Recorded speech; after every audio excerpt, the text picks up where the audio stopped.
शहर के कॉलेज में पढ़ने वाला अमित छुट्टियों में अपने घर आया तो उसकी माँ बोली, मेरी सहेली चंदा आई थी। वह और उसकी बेटी रंभा तुझे बहुत याद कर रही थी। वह कह गई है कि तू जब गांव आए तो उनके ने मिलने उनके गांव आ जाए, क्योंकि रंभा अब तेरे साथ रहकर अपनी पढ़ाई करेगी। यह सुनकर दूसरे ही दिन अमित अपनी माँ की सहेली चंदा से मिलने उनके गांव चला गया था। जब अमित वहां पहुंचा तो चंदा और उनके घर के सभी लोग खेतों पर गए हुए थे। घर पर रंभा अकेली थी।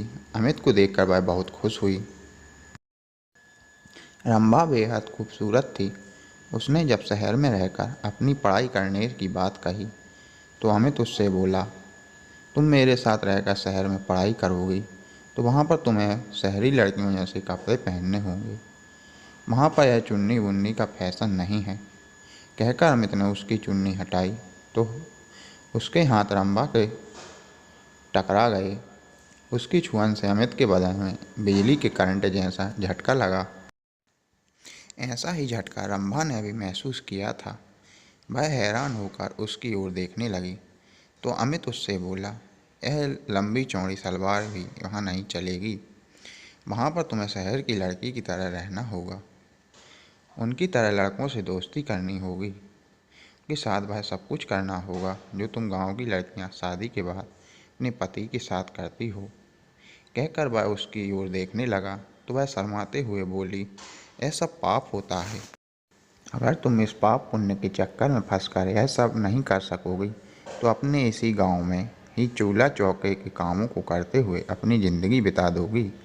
कहकर वह उसके और देखते हुए बोला, तुम खूबसूरत हो, शहर में पढ़ाई करके ज़िंदगी के मज़े लेना।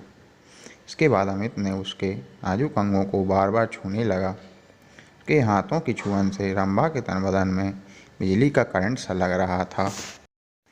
रंभा के माँ बाप खेतों से शाम को ही घर आते थे, इसलिए उन्हें किसी के आने का डर भी नहीं था। यह सोचकर रंभा धीरे से उससे बोली, चलो अंदर पीछे वाले कमरे में चलते हैं। यह सुनकर अमित उसे अपनी बाहों में उठाकर पीछे वाले कमरे में ले गया। कुछ ही देर में उन दोनों ने वह सब कुछ कर लिया जो उन्हें नहीं करना चाहिए था। जब उन दोनों का मन भर गया तो रंभा ने उसे देसी घी का गर्मा गर्म हलवा बनाकर खिलाया।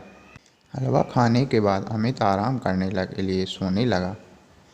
उसे सोता हुआ देख फिर रंभा का दिल मचल उठा तो वह उससे बोला, तुम्हारा दिल दोबारा मचल उठा है क्या? तुमने मुझे प्यार का चस्का जो लगा दिया। शाम को जब रंभा के माँ बाप अपने खेतों से घर लौटे तो अमित को देखकर बहुत खुश हुए।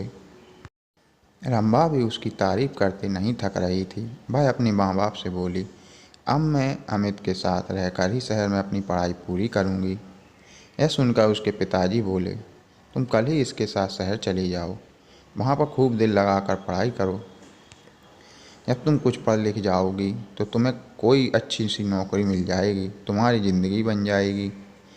फिर किसी अच्छे घर में इसकी शादी कर देंगे। आजकल अच्छे घरों के लड़के पढ़ी लिखी बहू चाहते हैं। रंभा की माँ ने कहा तो अमित बोला, मैं दिन रात इसे पढ़ाकर इतना ज़्यादा होशियार बना दूंगा कि फिर यह अच्छे अच्छे पढ़े लिखों पर भारी पड़ जाएगी। रंभा की माँ ने अमित के लिए खाने को अच्छे अच्छे पकवान बनाए। खाना खाने के बाद बातें करते हुए उन्हें जब रात के 10 बज गए तब उसके सोने का इंतजाम उन्होंने ऊपर के कमरे में कर दिया। जब अमित सोने के लिए कमरे में जाने लगा, चंदा रंभा से बोली, कमरे में 2 पलंग हैं, तुम भी वहीं सो जाना। वहाँ पर अमित से बातें करके शहर के रहन सहन और अपनी पढ़ाई लिखाई के बारे में अच्छी तरह पूछ लेना। यह सुनकर रंभा मुस्कुराते हुए बोली, जब से अमित घर पर आया है तब से मैं उससे खूब जानकारी ले चुकी हूँ। पहले मैं एकदम अनाड़ी थी, लेकिन अब मुझे इतना होशियार कर दिया है कि मैं अब सब कुछ जान चुकी हूँ कि असली ज़िंदगी क्या होती है। यह सुनकर चंदा खुशी से मुस्कुरा उठी। वे दोनों ऊपर वाले कमरे में सोने चले गए। अमित ने एक कॉलेज में उसका एडमिशन भी करा दिया था। जब उनके कॉलेज खुले तो अमित ने अपने कई अमीर दोस्तों से उसकी दोस्ती करा दी तो रंभा ने भी अपनी कई सहेलियों से अमित की दोस्ती करा दी। गाँव की सीधी सादी रंभा शहर की ज़िंदगी में ऐसी रम गई कि दिन में अपनी पढ़ाई और रात में अमित और उसके दोस्तों के साथ खूब मौज मस्ती करती थी।